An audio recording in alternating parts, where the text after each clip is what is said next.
Hey, we have some really beneficial astrology going on that you should really be aware of. And it's really kind of an extension of this really gorgeous new moon in Gemini that we had on the 25th. It's all really having to do with Mercury and Gemini.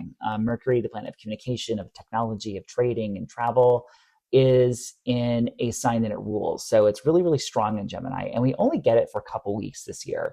Today, for example, it's May 29th. We have a Mercury Cazimi. So really supports really offers like a lot of clarity, a lot of inspiration for the universe. I would be really aware of like those kind of random impulses to start something today, or you might like learn a really important piece of information today, for example.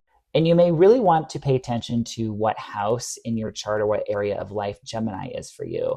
In my chart, Gemini is my eighth house, so that can rule like other people's money and resources. There's a big financial emphasis in the eighth house. And coincidentally, I opened like a high interest savings account today. Like it was just something I'd wanted to do for a while. I was doing a bunch of other stuff like decluttering my house, and like in the middle of it, I was like, let's do this now while I'm thinking about it. And when it was done, I was like, oh yeah, the Cazimi's today. Actually, it's in a couple hours from now. That's kind of nuts.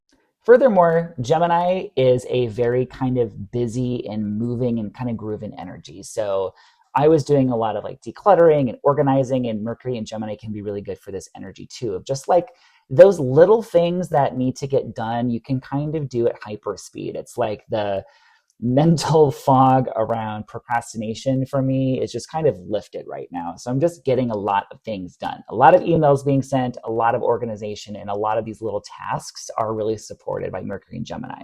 It also helps that my moon, which has a lot to do with my home space, is in Virgo, which is another sign ruled by Mercury. So you may also want to take note of the house in your chart that is ruled by Virgo as well, as that's in a lot better condition too. Also, if you're curious about where Gemini is for you in your chart or what that means, I did a YouTube video talking about the new moon and the accompanying astrological weather for all the signs, so check that out. A couple other days to keep in mind with this beneficial Gemini-Mercury energy would be June 4th, June 5th. Mercury's making an aspect to Mars.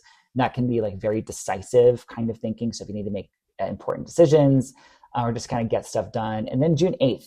And then June 8th, as there's a conjunction with Mercury to Jupiter, right before Jupiter leaves Gemini. That energy is really good for like clear thinking, but also very expansive thinking. It's good for like business endeavors, and it's just generally helpful for Mercury things in general. So keep that in mind. And even though the world is on fire currently, this is good weather for like mundane things in your life, and it will be helpful to you.